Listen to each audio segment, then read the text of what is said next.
This is the news at 10. Live from Channels Television. Reporting tonight, Melinda Akilami. Hello and welcome. Tonight, President Bola Tinubu visits Ogun State, assures Nigerians that the nation will overcome all security challenges.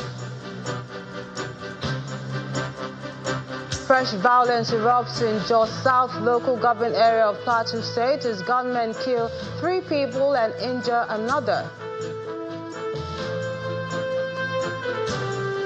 INEC chairman calls for a stronger and adaptive legal framework to address the challenges of governance in Nigeria's rapidly evolving digital era.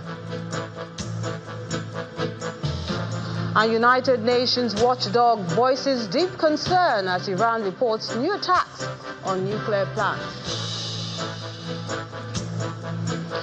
On sports news tonight, Erling Haaland's hat-trick powers Manchester City to a dominant 4-0 victory over Liverpool, securing their spots in the FA Cup semi-finals.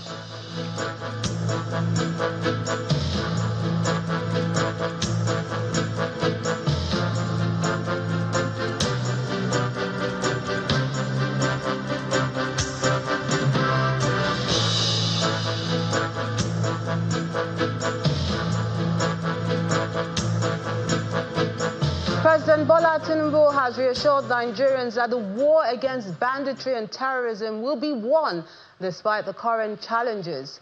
He gave the assurance in Ogun State while delivering his speech at the commissioning of the Gateway International Airport in Ikenne local government area. The president also affirmed that the country is on the path of development and greatness through the current reforms in critical aspects of the nation's economy, which has boosted investor confidence.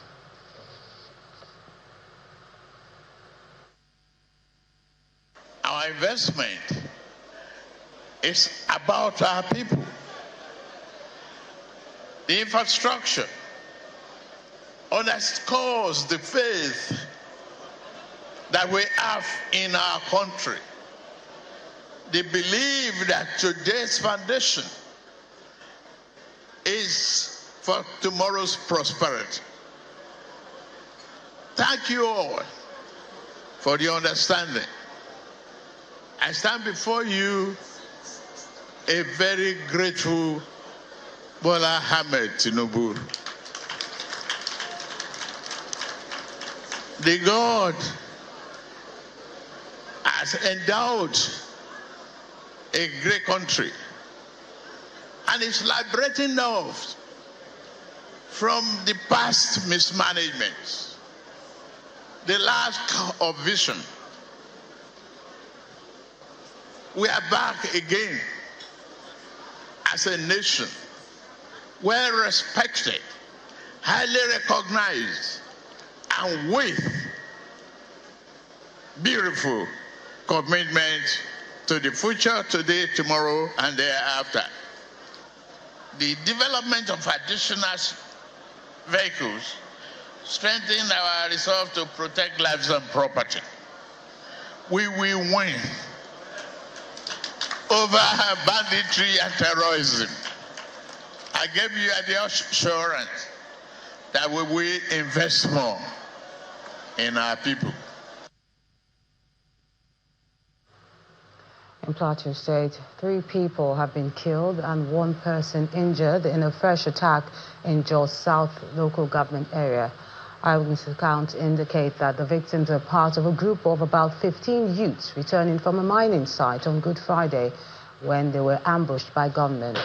The chairman of the Birom Youth Model Association, Mr. Solomon Adalyop, described the incident as a grim reminder of the growing insecurity in the Plateau and appealed to the federal government to come to their aid. We have been made the subject matter of ridicule by the bandits. So we are calling on government that please, we are with Barrister Caleb Manasseh Mutfam. We are with President Bola Ahmed Tinubu But you must know that we must leave before you have our vote. Yes. If we are not protected, bandits cannot come and elect you. And you feel that our population and our voting capacity is inconsequential, then tell us, let it be publicly known, so that we will look up to God in heaven alone and not look up to him through you. We will look up to him directly and we will help ourselves. In the meantime, security experts are advocating for the de-escalation of divisive narratives and profiling in news reporting and discussions on conflict and counter-terrorism operations across the country. The appeal was made at a two-day workshop by the National Counterterrorism Center to train media practitioners, current affairs analysts, on the need to use responsible terminologies when discussing or reporting conflict.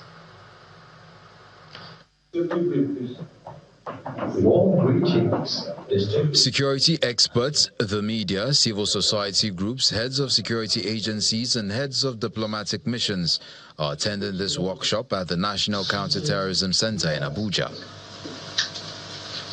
The objective is to interrogate the languages and terminologies deployed in the reportage and discussions of conflict situations. Sustainable security cannot be achieved through kinetic measures alone, but must be anchored on prevention, trust building, and responsible communication. Beyond the interrogation of definitions and terminologies used for the reportage of conflicts, the gathering also underscores the need for a proactive security architecture. We will explore how we can move from reactive security approaches to preventive, proactive, and compassionate communication. We must scrutinize how the other is talked about in organizational, media, and security contexts. The Rwanda ambassador to Nigeria shares his country's experience on the destructive impact of stereotypes and divisive narratives. History has shown us, in the simplest terms, the dangers of hate speech, unchecked stereotyping, identity-based labeling. Rwanda has demonstrated how reframing narratives can contribute to reconciliation, healing, cohesion, and stability. For the media, the Executive Secretary, Nigeria Press Center, who is representing the Minister of Information and the President of the Nigeria Union of Journalists, highlight the role of the media in de-escalating tension. Security is not only about force and enforcement. It is also about trust.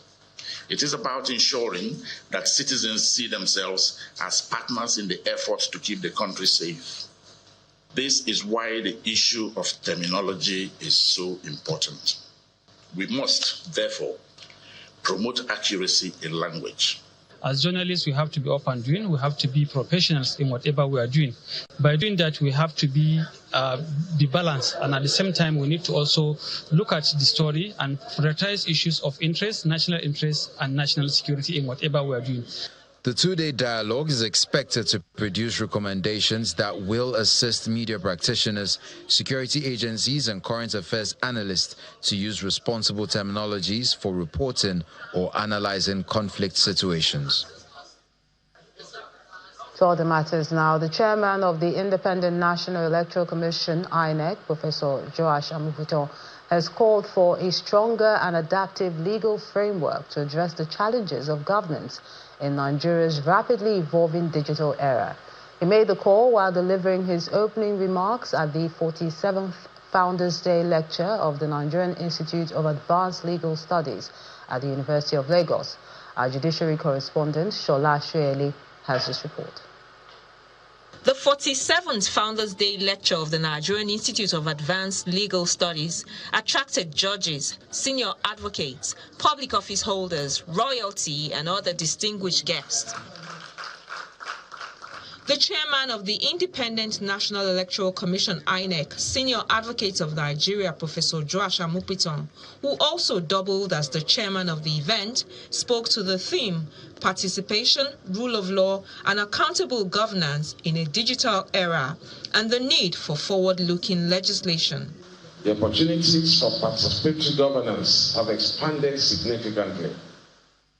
Citizens are no longer passive observers. They are active participants in shaping public discourse. and influencing decision-making processes. However, these opportunities are not without challenges. The digitized environment has also given rise to complex legal and ethical concerns, ranging from misinformation and digital manipulation to data protection, cyber security, and regulation of artificial intelligence. These developments test the resilience of the rule of law and demand adaptive, forward-looking legal framework. The guest lecturer expressed worry over the declining participation of the elites and the working class in Nigeria's political process, while the dean of the Faculty of Law, UNILAG, spoke to the election process. Most recently, the ruling party, National Party, the APC, including other opposition parties in Nigeria, have been conducting their congresses at all levels of the democratic process. During this exercise, the critical mass of our society was glaringly missing. This is the mobilization by the intelligentsia, the working class, and the elite in our society. The DG of the Nigerian Institute of Advanced Legal Studies and the Asagba of Asaba, himself a former DG of the Institute, harped on the importance of the Founders' Day lecture and the vision of the Institute in continuing to advance legal knowledge. Vision foretold by founding fathers, ideas nurtured by patriotic fervor, urging us to be different and be the nucleus of legal studies. With passion and hope, our mandate deliver to be the best that we can be, a truly world-class institution. This is digital era. So how do we manage it? How do we engage the public for them to be more patriotic, to avoid some kind of manipulation? These are some of the things that inform our coming together, and like I promised the chairman, we are ready to engage in this throughout the process, at every level of the electoral process, informing the people, even conducting research into some of the challenging areas they have noticed and coming out with the results.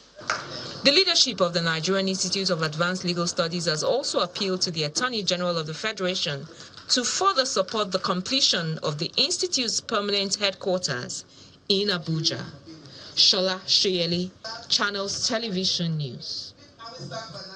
The People's Democratic Party in Bauchi State has constituted a new committee chaired by the Deputy Governor, Mr. Anwar Jatu, to review conditions for potentially joining another political party. This development comes after Governor Bala Mohammed held discussions with leaders of the African Democratic Congress and the All Progressives Congress. The committee was inaugurated during an expanded stakeholder meeting held behind closed doors at the Government House in Bauchi. Addressing journalists after the meeting, the state PDP chairman, Mr. Semalia Boga, said that no final decision has been made regarding a possible defection.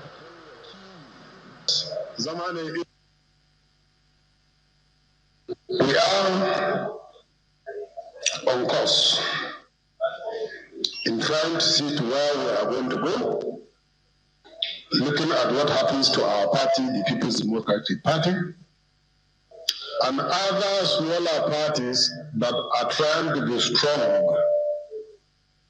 Where they are heading to is also not very palatable. But a small committee has been set up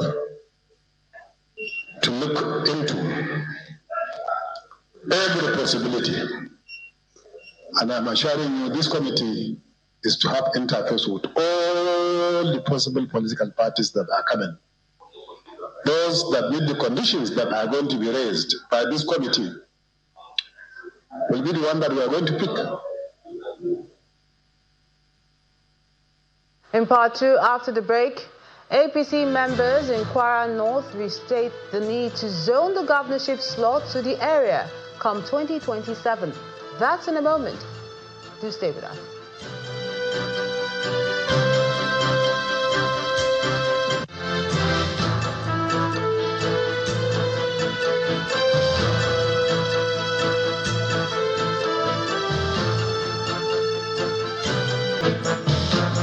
back. If you've just joined us, you're watching the news at 10 on Channels Television, broadcasting live from Lagos. A reminder of our top stories.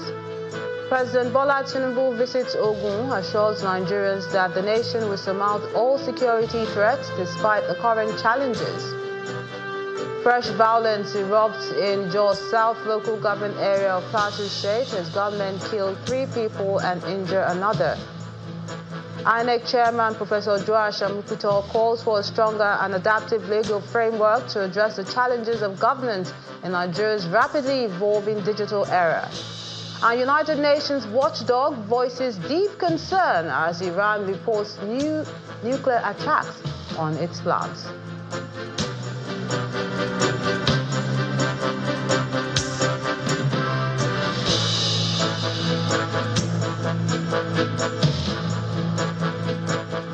Ahead of the 2027 general elections, members of the All Progressives Congress, APC, in Kwara North Senatorial District are restating the need to allow an indigene from the zone to become the next governor. At a press conference held at Okuta Community in Bauchi local government area, elders of the party called on President Bola Tinubu and the party's national leadership to intervene on behalf of the zone. The traditional ruler also appealed to other zones and influential politicians in the state to support Kwara North's agitation. To plead with His Excellency Ahmed Bola Tinubu, His Excellency Malam Abdurrahman Abdrazak, all the major stakeholders in the APC family, all the APC members in the Kwara North, that this time, I believe, in the Nupe area, the Nupe speaking people have once tasted this is what we are requiring for now. So all these areas, they've tasted this governorship. It is only Bauchi that is remaining in the whole of Kwara State that have not tasted this. So we are appealing to all of you.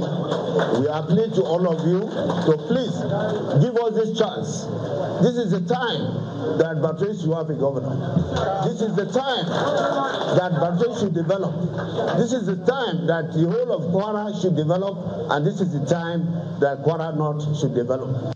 I'm appealing to the government of Kwara State and then people of Kwara State generally, even from the presidency, how they can be able to, at least politically, how we are supporting APC. There's need for us to have this slot so that we can benefit also. And we will have to advise whoever is a governor here should spread his relationship with people all around the whole state, and whatever they need from other places, they should be concerned. We are not saying that he has to do everything for us in Bauchi local government. The network of press freedom, freedom of expression and civil society organizations have strongly condemned the recent remarks made by the FCT minister, Mr. Nyesom Wike, during a live media chat where he threatened Channels Television's political editor, Chinwo Kimbaloye. The 14 CSOs who signed a statement to condemn what they call the violent rhetoric of the minister also expressed the view that Mr. Wike's comments can be perceived as intimidation by the public. They further asked the minister to fully retract the statement, issue an apology to Mr. Okimbaloye and the wider media community, and reaffirm a clear commitment to non-violence and the defense of press freedom as a public official on oath to abide by the Constitution. The Lagos State Governor, Babajide Sanwo-Olu, has rejoiced with the Christian community as they celebrate Easter, which marks the commemoration of the death and resurrection of Jesus Christ. During an interview with journalists at the Lagos House Marina, Governor Sanwo-Olu urged residents to embrace love, unity, and the spirit of sacrifice, reflecting on the lessons of Jesus. He also urged Christians to celebrate moderately and be security conscious. All the lessons and the learning throughout the period of fasting, which is a season of denial, which is a season of reflection, that it also comes forward in our daily life, that we the things we've learned during this period to speak to our God Almighty, especially when it's coming shortly after the Ramadan itself, to be a period of reflection. But more importantly, it's also a period where we need to also be grateful. We need to show gratitude as citizens of our states.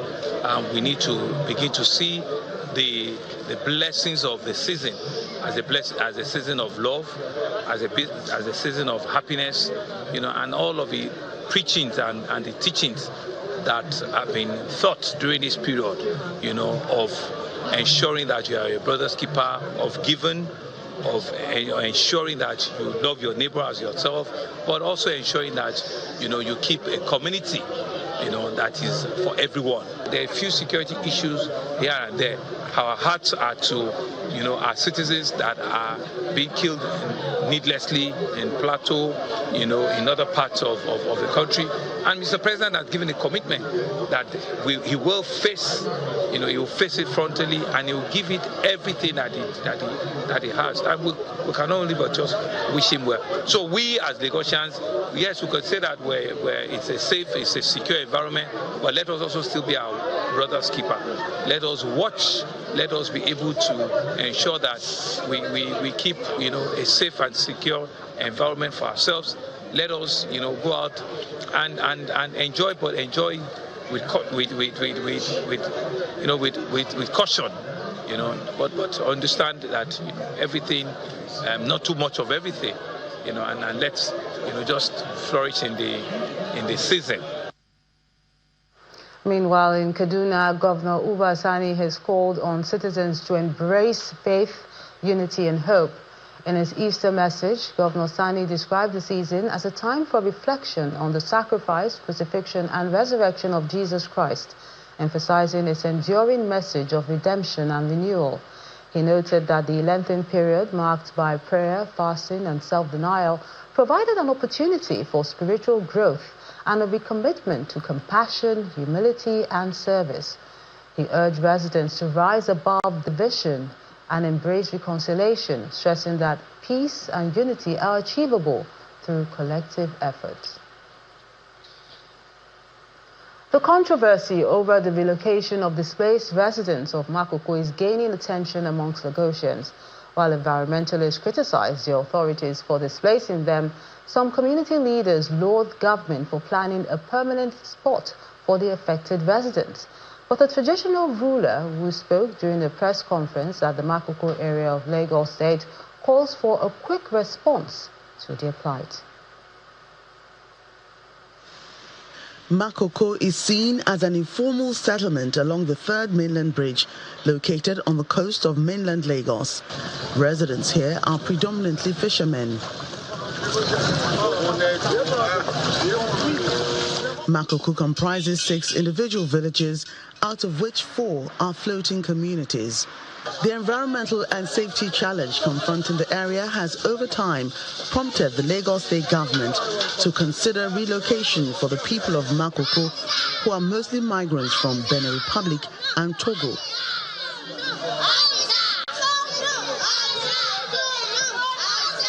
We must thank the special advisor. Conversations between the government and community leaders of Makoko have been ongoing for over a year.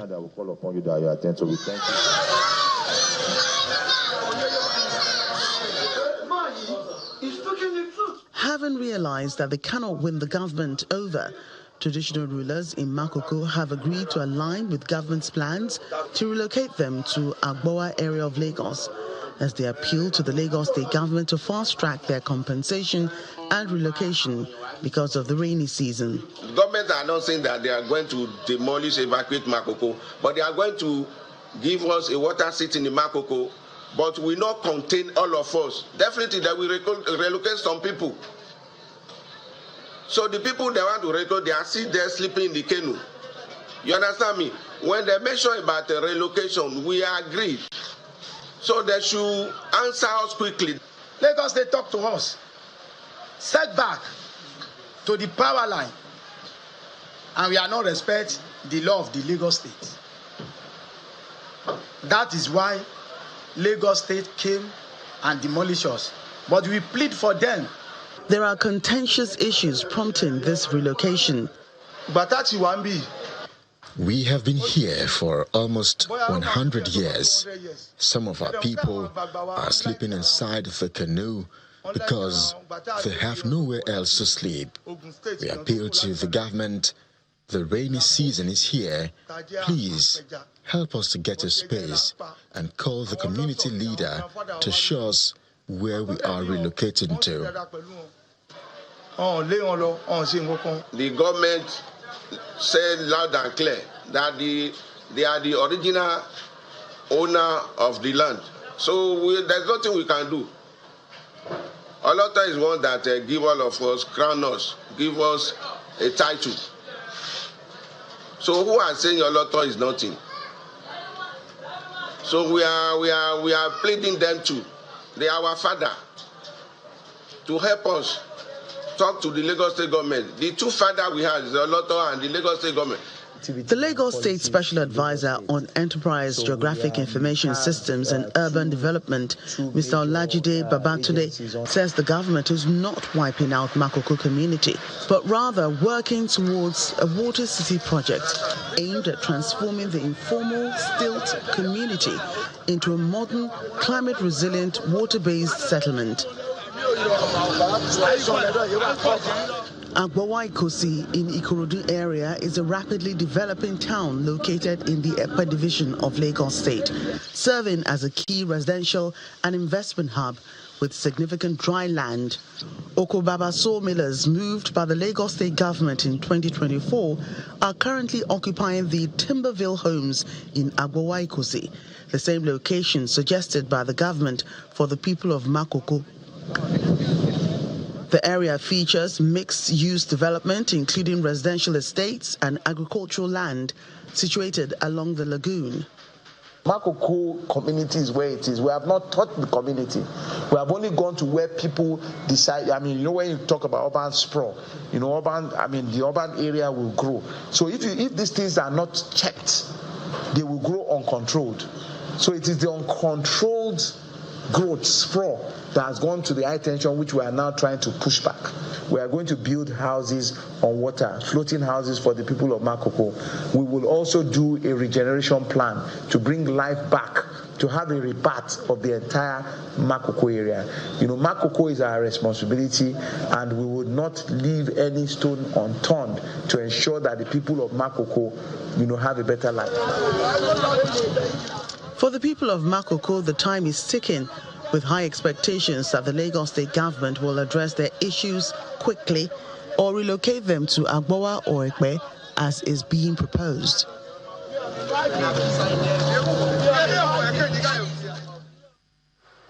The Nigerian Association of Resident Doctors, NARD, says it will begin an indefinite nationwide strike beginning at 12 a.m. on Tuesday, April 7th, following the federal government's plan to halt the implementation of the revised professional allowance table. That's a key component of the agreements reached after its 2025 industrial action.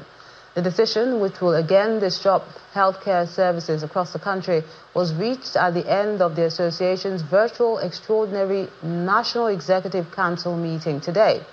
In a statement signed by its national president, Dr. Shuaibu Ibrahim, NARD described the development as unfortunate, blaming the federal government for pushing doctors towards another industrial action.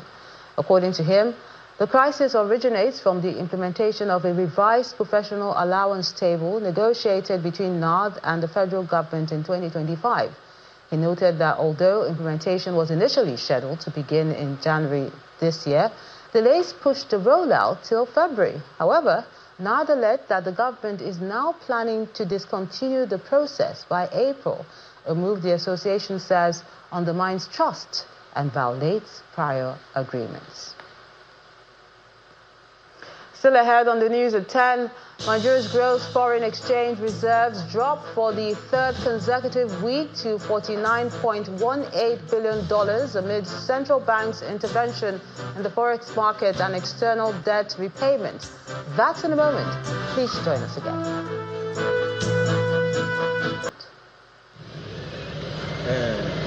Over the years, Nigeria's electricity sector, from generation and transmission to distribution, have been bedeviled by a lack of constant gas supply, an aging national grid, and distribution companies who experts believe lack the financial and technical capacity to run such huge national assets. So this report represents The Minister of Power has had to apologize to Nigerians for the renewed erratic supply of electricity that has hampered not just the quality of life, but the lifeline of businesses.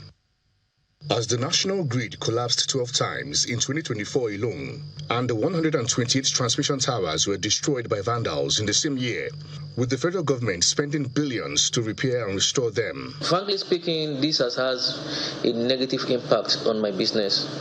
In fact, to even make it worse, if there has been power supply, electricity, it will have made it better. Everything came at the same time, which we are talking about increasing price of diesel and, limited power supply. These are two things that are not supposed to. In fact, the correlation is not supposed to be direct. It seems to have a direct correlation, and at the end of the day, the two factors tend to reduce, the profit I'm making. Even as at now, I mustn't lie to you, 95% of businesses in Nigeria will be running at a loss.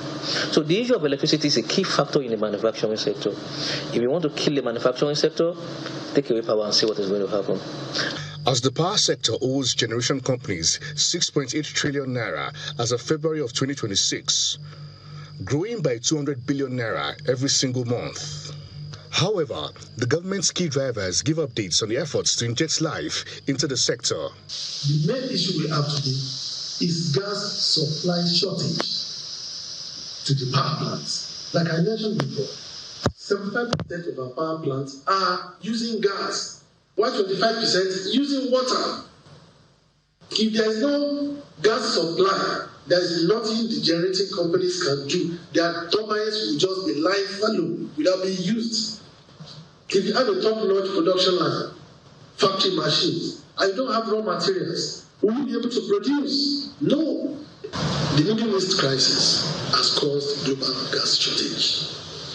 There's a lot of pressure on gas exports from Nigeria. In the last 1.5 years, we've been able to recover about 650 megawatts, and we're expecting to recover another 200 megawatts at the Aloji power plant. The Aloji power plant has been off-grid for 2 years, and the plant was safely shut down because we were beginning to experience some very spurious readings in the gas supply to the plant. And so we very quickly detected that there was a fault on the gas supply line, which we have now rectified. And we have also gone into commercial discussions with the gas supplier, Total Energies, to ensure that uninterruptible gas supply is made available to the plant. So we believe that in a couple of weeks, we should be able to restore the Aloji power plant back to the grid, and we're expecting 200 megawatts to be added. There are 22 million generating sets across the country. These generators have a combined capacity of approximately 40,000 megawatts. There is also an off-grid solution, which takes a bit of time because of the cost of setting up renewable energy.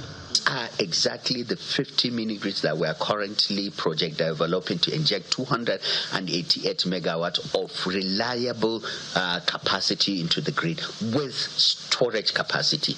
It is our expectation that as we continue to build this more and more interconnected mini-grid, in very near future, our mini-grid will help in stabilizing even the national grid.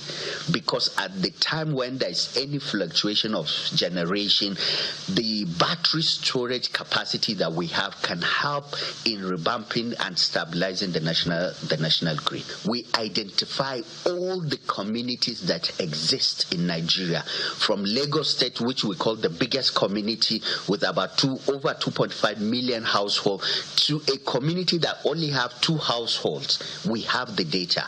Some stakeholders are of the view that the current situation is due to a lack of political will on the part of government at all levels. The transmission company of Nigeria, they brought to me a document which they wanted us to put to the appropriation committee to be able to include it. What is that? 135 different projects at various stages of completion. the total of it is 2.9 trillion, which if you had put it in, you will immediately increase transmission capacity. And all these matters of, today is a grid has fallen and all that. Now, government not looking that side, because when we now went back to appropriation, say, no, we have our limits, we cannot put it, this and that. So if you can't do that, how is transmission going to improve? In 2023, President Bola Tinubu had informed Nigerians that improved power supply will be key to assessing his first term in office. The administration is promising to make increased investment in the sector to address the situation. Daily Omoyeni, Channels Television News. As the battle of words for control of Nigeria's pipeline surveillance contracts intensify, stakeholders in Rivers State are sharply divided over calls for decentralization, while youth groups are advocating for inclusion and community participation, calling on the president to decentralize the surveillance contract. Some traditional rulers insist the current structure should be sustained to preserve peace in the region. Our correspondent, Deborah Mie-Fabresima, now has this report. Give us this contract as river people. The agitation for the decentralization of pipeline surveillance contracts in the Niger Delta is gaining momentum as a coalition of concerned youth bodies in Rivers State hosted a media briefing in Port Harcourt. The group, comprising of representatives from various ethnic nationalities across the state, says decentralization will promote inclusiveness, create employment opportunities for youths, and ensure that host communities play active role in safeguarding oil infrastructure. They also argue that pipeline surveillance contracts should not be concentrated in the hands of a single operator, insisting that Rivers people operate capable companies that can handle the contract. Our people here has capacity. There are a lot of them who have fight for this struggle, and they have capacity to deliver. Those who say they don't have capacity are those who are being selfish, those who want to be greedy, those who are not doing the job rightly. Mr. President will also agree that those on this contract have failed. That's correct. The job is not done for what they have been paid for. If it's given to us for Rivers State, those who have capacity will do it. We have a job in the clinical. So it will be unfair that you're bringing someone elsewhere to monitor or to do a project which the people around here also have that capacity to do. So I want to plead with Mr. President to please look into it. It's not a situation where one person will have contract and you make that contract as if it's a family business. It is not an akura. So I want to plead. Mr. President knows what we've gone through in this state. In a related development, the Ogoni Oil and Gas Host Communities Youth Association has backed the call, describing host communities as the most effective custodians of pipeline infrastructure. Ogoni hosts critical national assets such as 24 inches and 28 inches Trans-Niger Delta pipeline, the 30 inches crude delivering line operated by Nigerian National Petroleum Company Limited, including the West African manifold in Bomu, Kedere, and others. This clearly underscores the strategic importance of Ogoniland in Nigeria's oil and gas operation. Pipeline surveillance contracts should not be used as tools for political patronage or selective reward. Rather, they must be structured as community-driven initiatives that promote transparency. However, some traditional rulers in Rivers State are opposing the call for decentralization, urging the federal government to retain the current pipeline surveillance structure.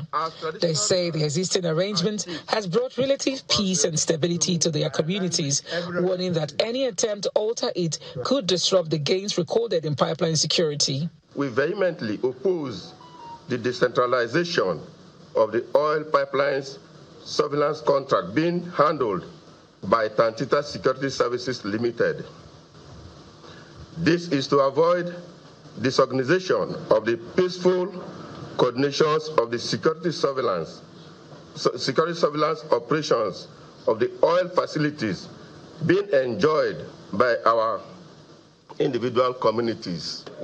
As divergent views persist between youth groups and traditional institutions, the federal government faces increasing pressure to balance inclusion with the need to sustain peace and stability in Nigeria's oil-producing region.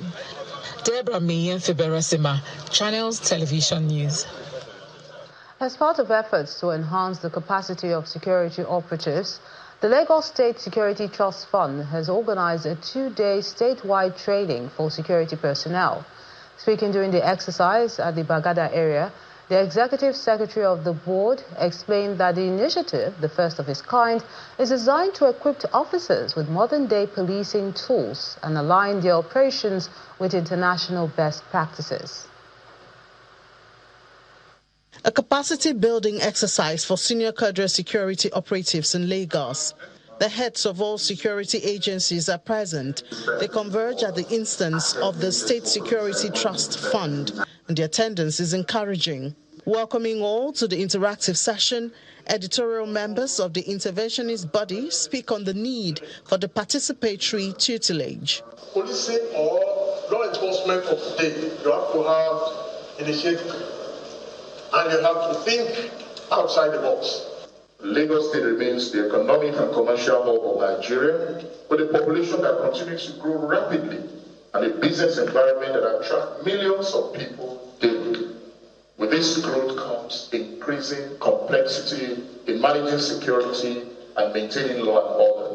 It is in recognition of this reality that the fund has designed these two-day training program, which will be replicated over a 10-month period. The exercise is conversational. The facilitator turns the environment around, allowing for better interaction among the participants.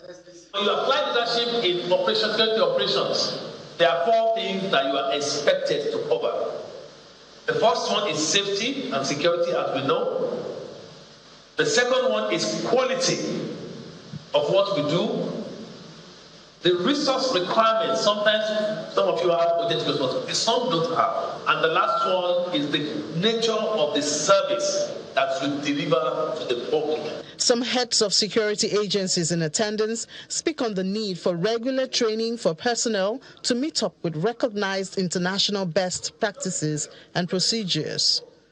In an era marked by complex security challenges, rapid technological advancements, and increasing public expectations, the need for highly skilled, disciplined, and ethically branded personnel cannot be overemphasized. This is one of its first I've ever seen in any state where all the security agencies be collapsed in one pool. This is beyond initiative.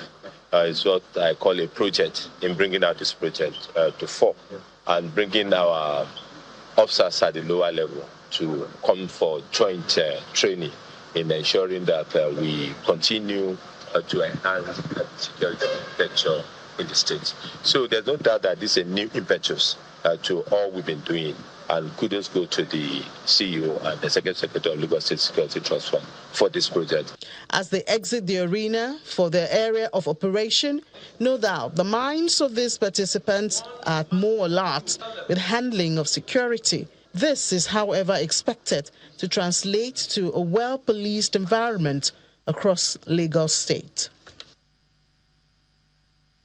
Motorists and commuters flying the Lokoja-Abuja highway are calling on the federal government to intervene in the ongoing heavy gridlock that has always crippled vehicular movement, especially during the festive season. The situation left travelers stranded for days on the road. Now, some of the travelers told Channels Television that the latest congestion was sparked by a tragic accident involving a tanker driver, leading to protests and even more delays. It's becoming a ritual experience for motorists plying the Lokoja-Abuja highway, as heavy gridlock hinder vehicular movement on the Lokoja axis of the road. The gridlock is back as Nigerians take advantage of the Easter holiday to make quick trips to celebrate with friends and family. The traffic is extended to the new market on the Lokoja-Okene road as one side of the lane is totally blocked. Frustrated with the situation, some travelers attempt to cover part of their trip on foot, while some simply take a commercial motorcycle, popularly known as Okada, which is coming at an exorbitant rate. It's day before yesterday morning. I'm coming from Benin. I'm going to Gombe State. And the cause of this problem is because of the bad road. So we are pleading our government if there is any solution that they can help. I have been in this gridlock for the past 3 days. We are appealing to the government to come to our aid by fixing this road. It has become a nightmare for drivers and other road users. We want this road to be opened because we also contribute our quota to the development of this country. While the exact cause of the gridlock remains unclear, some road users attribute it to a road accident involving a heavy-duty truck. Eyewitnesses say the driver allegedly knocked down a young boy at a community on the outskirts of Lokoja, the Kogi state capital. Hold up, I've stayed in this road since 7 o'clock, 7 a.m. in the morning till this hour. I'm still in the city, hold up. As patience wears thin, road safety officials, policemen and locals mobilize themselves to maintain some sense of orderliness and attempt to fix the problem. We cannot see a space to move. We sleep in the hold-up. Some people still there on the road. We don't know how the hold-up will clear. We don't know the front, how it may be for now. But for this in particular point now, we are still in the hold-up. The government need to do something about it. If we are not playing politics with our lives, it's a simple thing. Okay, like this road, if I am not mistaken, this road has been ordered for over 25 years now. This government, another government come. What is the problem of this road? Why can't they fix this road?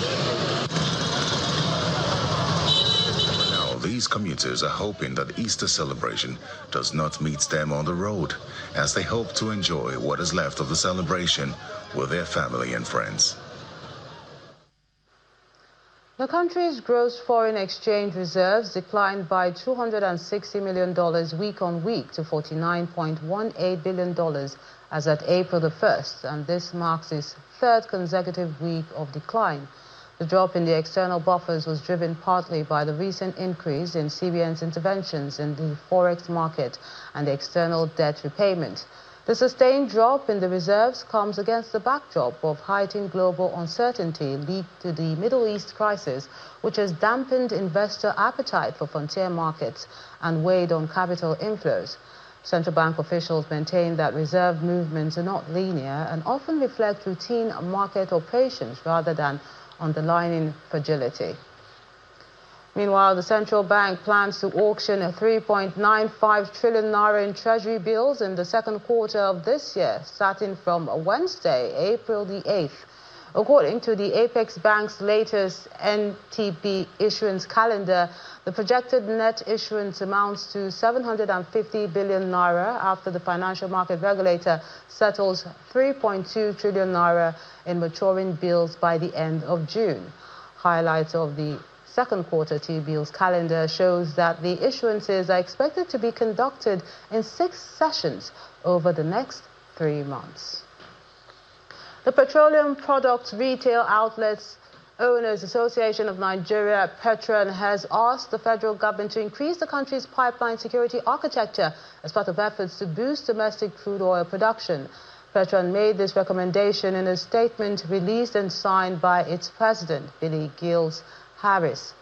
The association commended the government's renewed focus on revamping the refining capacity through strategic partnerships alongside ongoing efforts geared towards the startup and optimal functioning of government-owned refineries. Now let's find out what's happening in the world of sports. Kelly Egiga has all the details.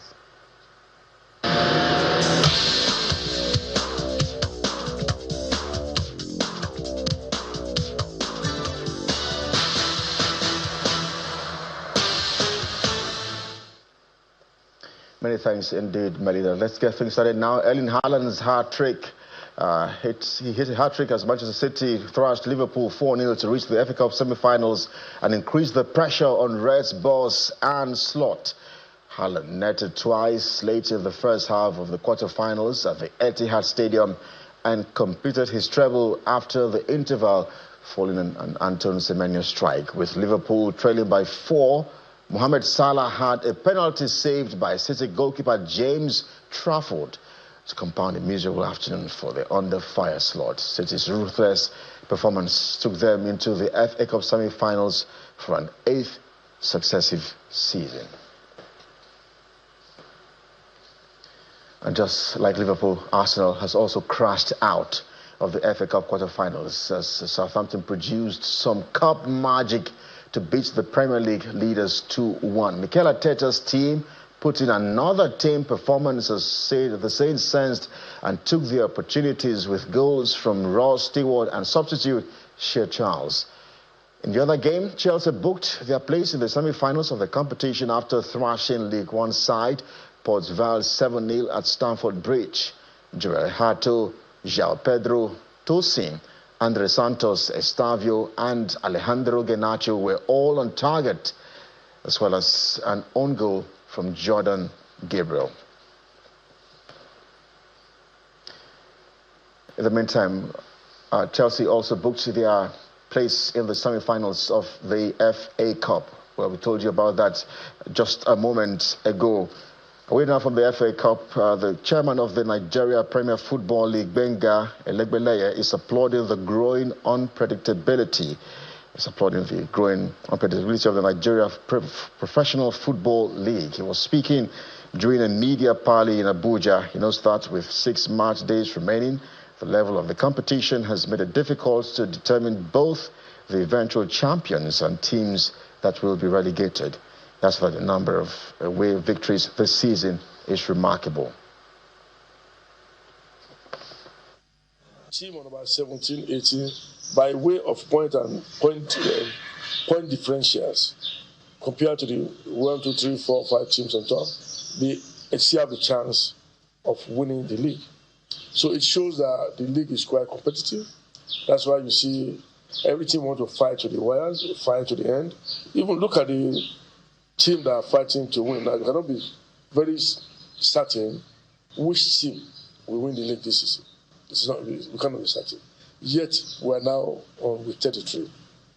Just 6 match days to go. But it becomes impossible to predict. And that's what we want the league to be. And that is exactly what a serious league and a varied league should be. Togo has filed lawsuits against Ligue side Lyon to recover unpaid debts totaling 125 million euros from the French club. According to the Brazilian side owned by John Textor, the complaints concerns the loan of several players to Lyon when U.S. businessman Textor was in charge of both clubs, as well as payments linked to alleged phantom transfers. And Textor was replaced as Lyon president last June by Michel Kang and then removed from all operational roles within Eagle Bidco, the club's majority shareholder, at the end of January. The Eagle Group also owns Botafogo and Belgian side Molenbeek. That's your sports news tonight. I am Kelly. Giga is back to Melinda.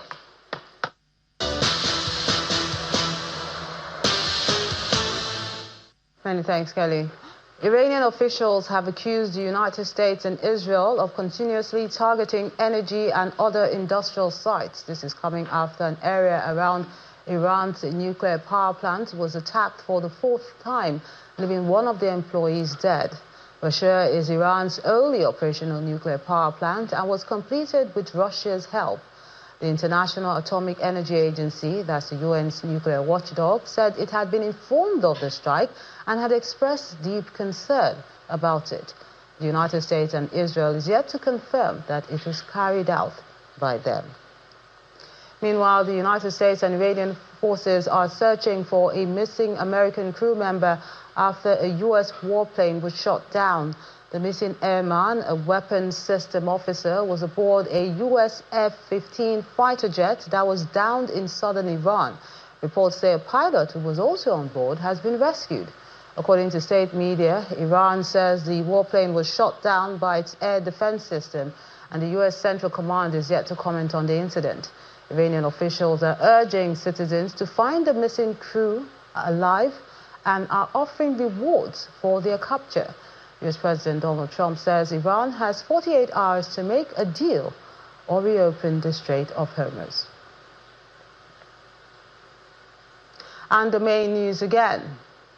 President Bola Tinubu visited Ogun State, assured Nigerians that the nation will overcome all security threats despite the current challenges. That's the news at 10 tonight. On behalf of the team, I'm Melinda Akinlami. Have a good night and a happy Easter.